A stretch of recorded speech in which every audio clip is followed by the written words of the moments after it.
여러분, 이 사진 한번 보시죠. 홍콩에 있는 한 아파트 주차장입니다. 여기 차 한 대 겨우 댈 수 있는 이 시멘트 바닥 한 칸 얼마일 것 같으세요? 1억? 2억? 아닙니다. 무려 15억 원에 팔렸습니다. 집이 아니라 주차장 한 칸이요. 웃음밖에 안 나오시죠? 세상이 미쳐 돌아가는구나 싶으실 겁니다. 그런데 이게 남의 나라 이야기가 아닐 수도 있습니다. 얼마 전 서울 반포 레미안 원베일리 34평이 71억 원에 거래됐다는 소식에 온 나라가 떠들썩했죠. 불과 1년 전만 해도 40억 후반대였던 집이 순식간에 20억 넘게 뛰어서 70억을 뚫어버린 겁니다. 다들 미쳤다, 거품이다, 이제 끝물이다 라고 말합니다. 하지만 만약 서울 강남의 미래가 홍콩이라면 어떨까요? 우리가 비싸다고 비명을 지르는 지금 이 가격이 홍콩의 과거 어느 시점과 똑같다면요? 전문가들이 말하는 강남 아파트 평당 2억 3억 시대. 오늘 저는 이 섬뜩한 시나리오가 왜 현실이 될 수밖에 없는지 홍콩과의 소름 돋는 평행 이론을 통해 분석해 드리려 합니다. 먼저 많은 분이 정부를 바라봅니다. 정부가 규제하면 집값 잡히겠지. 대한민국 정부 정말 노력 많이 했습니다. 세금 폭탄, 대출 규제 안 해본 게 없죠. 그런데 결과는 어땠습니까? 정부가 규제의 강도를 높일수록 강남 집값은 보란듯이 더 튀어올랐습니다. 이건 홍콩도 마찬가지였습니다. 홍콩 정부요, 우리보다 훨씬 독했습니다. 외국인이 집을 사면 취득세만 30%를 때리고 대출을 아예 막아버리기도 했습니다. 하지만 결과는 참혹했습니다. 집주인들은 그 세금을 집값에 얹어서 팔았고 결국 집값은 2배, 3배 더 뛰었습니다. 도대체 왜 정책은 시장을 이기지 못할까요? 여기서 우리는 홍콩과 강남이 공유하는 첫 번째 소름 돋는 평행 이론을 마주하게 됩니다. 바로 구조적인 공급 불능 상태입니다. 여러분, 홍콩이 땅이 좁아서 집값이 비싼 줄 아시죠? 놀랍게도 홍콩 국토의 70% 이상이 녹지입니다. 물론 산이 많아 짓기 힘든 것도 있습니다.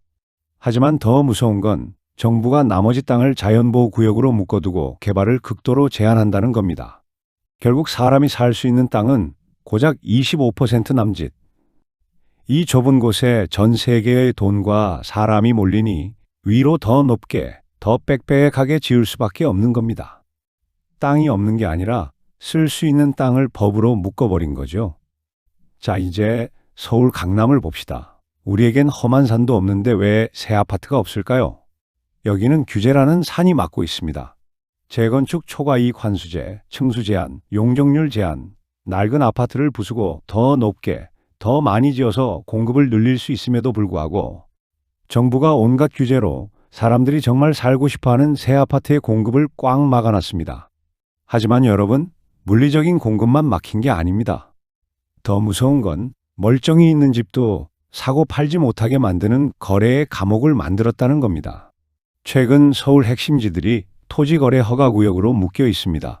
내 돈 내고 내가 집을 사겠다는데 관청의 허락을 받으랍니다. 정부는 이걸로 투기를 막겠다고 했지만 결과적으로 매물 잠김 현상만 만들었습니다. 팔고 싶어도 못 팔고 사고 싶어도 못 사니 거래는 말라버리고 어쩌다 하나 터지는 거래가 바로 신고가가 되는 기형적인 시장이 된 겁니다. 홍콩은 자연과 법이 땅을 막았고 강남은 정책이 땅을 막았습니다. 원인은 다르지만 결과는 똑같습니다. 바로 희소성의 극대화입니다.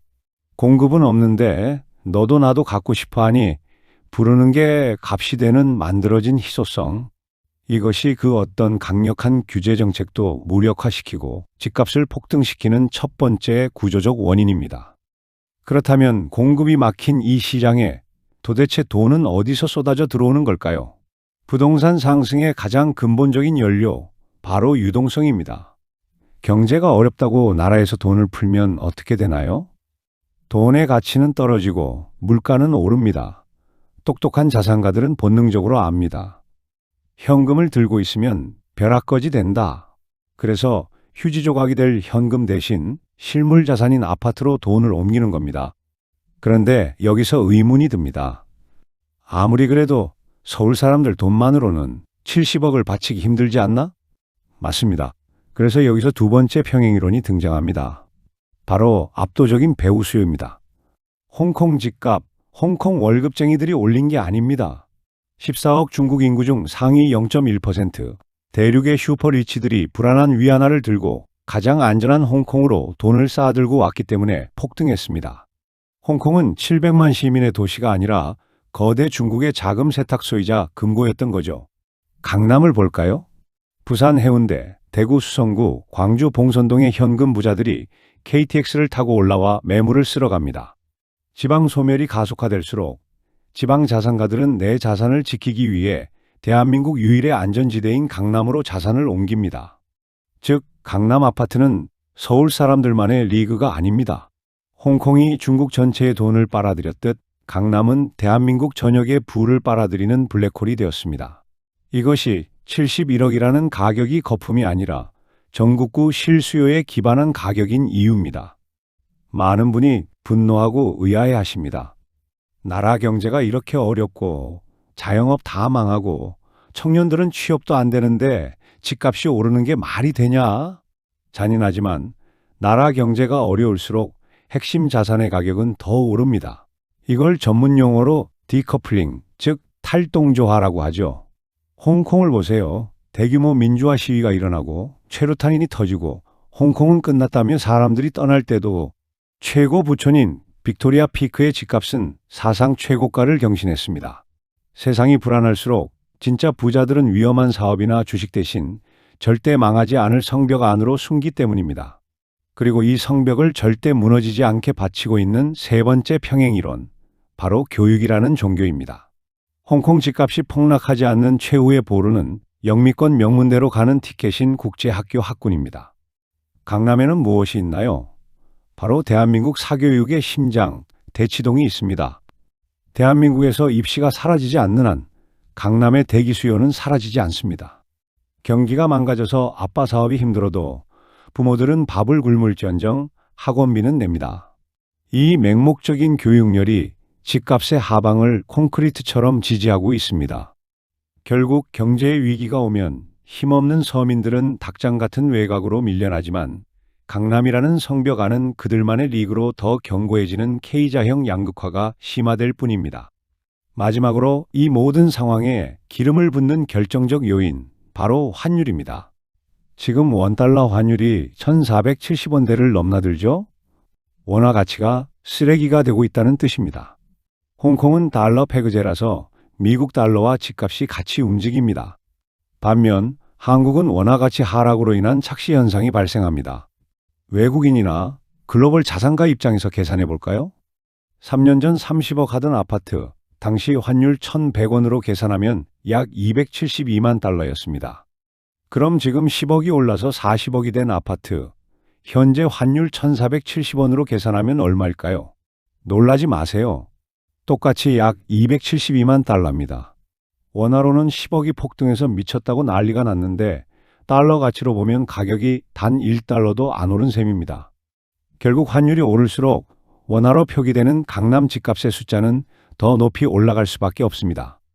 자, 여기까지 들으시고도 여전히 의심스러운 분들 계실 겁니다. 에이, 그래도 나라 경제가 망하고 서민들이 죽어나가면 집값도 결국 떨어지겠지.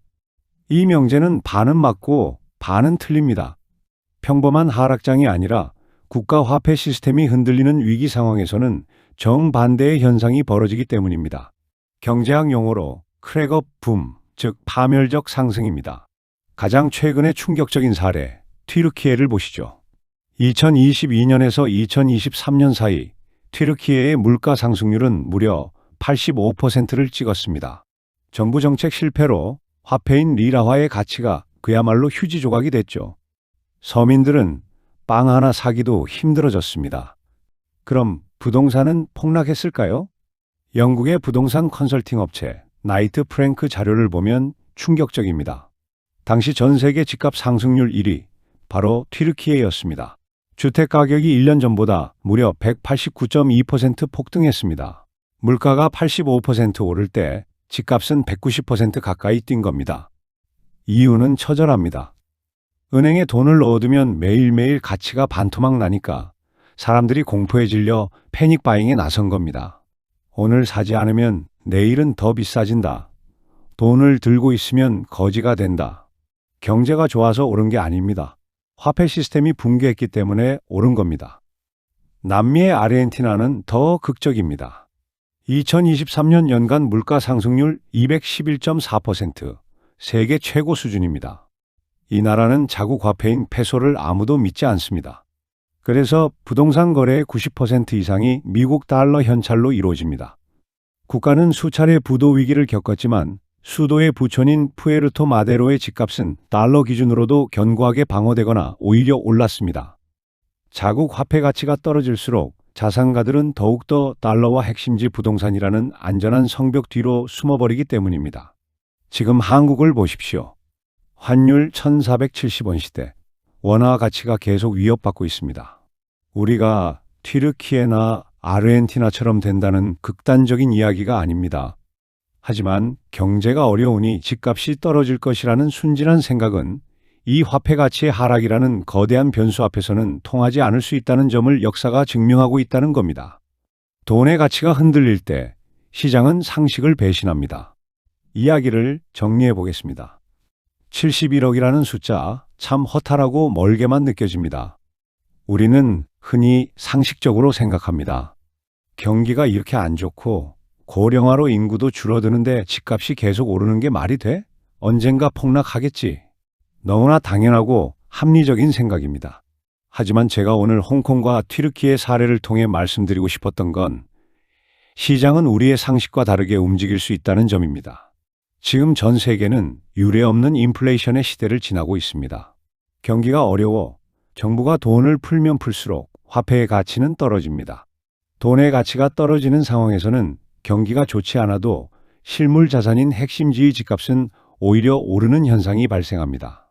내 돈을 지키기 위한 방어 수단이 되기 때문이죠. 단순히 경제가 나쁘니 집값은 떨어질 거야, 인구가 줄어드니 폭락할 거야 라고 단정 짓기에는 우리가 마주한 거대한 유동성의 파도가 너무나 큽니다. 오늘 이 영상이 여러분께 무조건 집을 사라고 부추기는 것이 절대 아닙니다. 다만 우리가 믿고 있던 과거의 경제 공식이 지금 이 시대에는 통하지 않을 수도 있다는 사실. 그래서 감정적인 분노보다는 냉정하게 돈의 가치 변화와 자산 시장의 흐름을 읽는 눈을 가지셨으면 하는 바람입니다.